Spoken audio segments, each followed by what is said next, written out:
ይህ ሶኒ a6400 Mirrorless ካሜራ የተሰራው በ2019 ነው። ገበያ ላይ ከዋለ 5 ዓመት ቢሆነው እስካሁን ድረስ ለጀማሪ ፎቶግራፈር ወይም ቪዲዮ ቀረጻ የሚመከር ፕሮዳክት ነው። በዚህ ቪዲዮ በ2024 ይህንን ካሜራ መጠቀም ይሻላል ወይስ አዲስ ምንገዛቸው ስማርትፎኖች ከዚህ የተሻለ ይጠቅሙናል የሚለውን ጥያቄ ለመመለስ እንሞክራለን።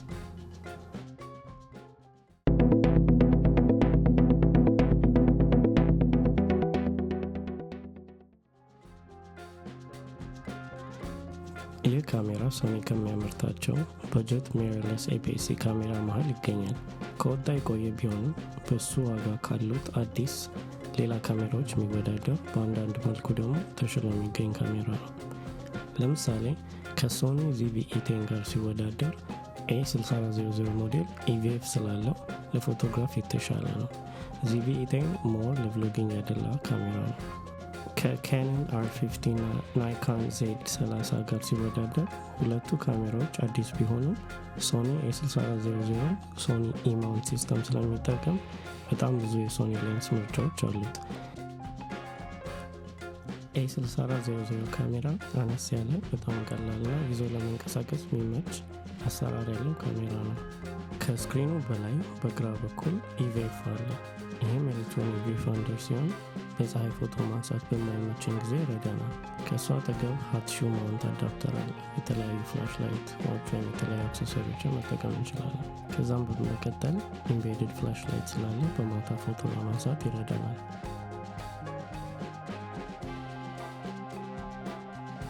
ከዛም አጠገብ የተለያዩ ሹቲንግ ሞድ የምንቀይርበት ስክሮል ዊል አለ።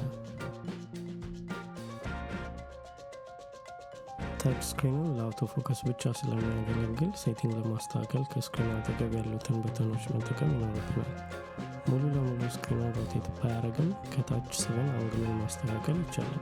ወደ ላይ 180 ዲግሪ ፍሊፕ አድርገንም ለቭሎጊንግ መጠቀም እንችላለን።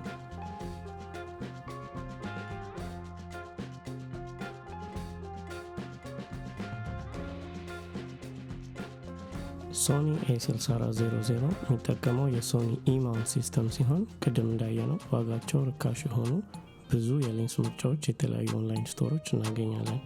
ይህ ትልቅ አድቫንቴጅ አለው ከሌላ ካሜራዎች አንጻር።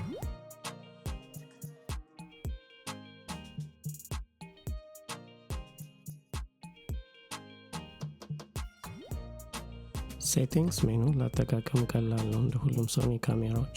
ነገር ግን ተች ስክሪኑን መጠቀም ስለማንችል ነገሮችን ለመቀየር ሴቲንግ ውስጥ ብዙ ጊዜ ይፈጅብናል። የሚጠቀመው ሶፍትዌርም እድሜውን እያሳየ ነው ከዚህ ዘመን ካሉ ካሜራዎች አንጻር። ለፎቶ እስከ 24 ሜጋፒክሰል፣ ለቪዲዮ ደግሞ እስከ 4K 30 ፍሬም ፐር ሰከንድ ድረስ መሄድ እንችላለን። ብሉቱዝ፣ NFC፣ ዋይፋይ አብሮ ስላለው ከስልካችን ጋር ኮኔክት ማድረግ ቀላል ነው። አብሬ ስጠቀመው የነበረው ሌንስ f4 ከ18 እስከ 105 ሚሜ ፓወር ዙም ሌንስ ነው። ኦፕቲካል ስቴዲ ሻት እና ዙም ፈንክሽናሊቲ ስላለው ለተለያዩ ኬዞች ጥሩ ነው፣ ግን ከባድ ስለሆነ ይዞ ለመንቀሳቀስ አይመችም። ስለዚህ የተለያዩ አነስ ያሉ ፕራይም ሌንሶችን የቀያየርን መጠቀም እንችላለን። ወደ ካሜራው ፎቶና ቪዲዮ ኮምፓሪዝን ከመሄዳችን በፊት ለውድድር የምንጠቀመው ስልክ ዛሬ አይፎን 14 ፕሮ ነው።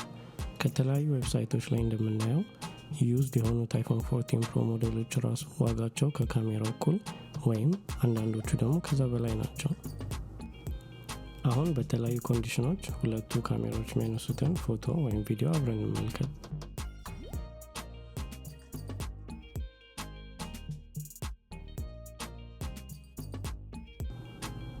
በቀን ከተነሱት ፎቶዎች መሃል ሁለቱም ጥሩ ኳሊቲ ያለው ፎቶ ያነሳሉ። የአይፎን ካሜራ አንዳንድ ፎቶዎች ትንሽ ኦቨር ኤክስፖዝ ስለሚያደርጉ ከለሩ ሺፍት የማድረግ ባህሪ አለው። ለምሳሌ የዛፎቹ ቅጠል ላይ፣ የፉድ ትራኩ ፒንክ ከለር እና የአበባዎቹ ከለር ላይ ምሳሌውን ማየት እንችላለን። የሶኒ ካሜራ ከለር ሞር ናቹራል ነው። ከዛ ውጭ ግን የአይፎኑ ካሜራ ከሶኒው ካሜራ እኩል ቆንጆ ፎቶዎች የማንሳት አቅም አለው።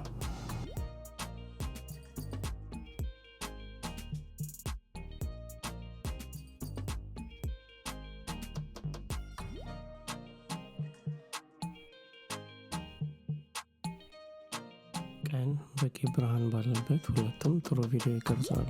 የአይፎን አንድ አድቫንቴጅ 4K እስከ 60 ፍሬም ፐር ሰከንድ ይቀርጻል። ሶኒ a6400 ደግሞ 4K እስከ 30 ፍሬም ፐር ሰከንድ ብቻ ነው የሚቀርጸው። ወደ ቭሎጊንግ ስታይል ቪዲዮ ስንመጣ አይፎን 14 ፕሮ ኦፕቲካል ኢሜጅ ስታቢላይዜሽን ስላለው ቪዲዮ ብዙ ሼክ አያደርግም። ሶኒ ኢንባዲ ኢሜጅ ስታቢላይዜሽን ስለሌለው ለስታቢላይዜሽን የሚጠቀመው የሌንሱን ኦፕቲካል ስቴዲሻ ስታቢላይዜሽን ነው።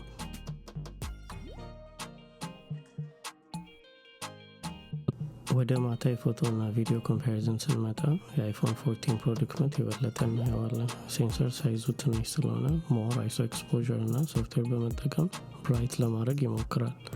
ያ ደግሞ የፎቶውን ወይም የቪዲዮን ከለር ያበላሽብናል።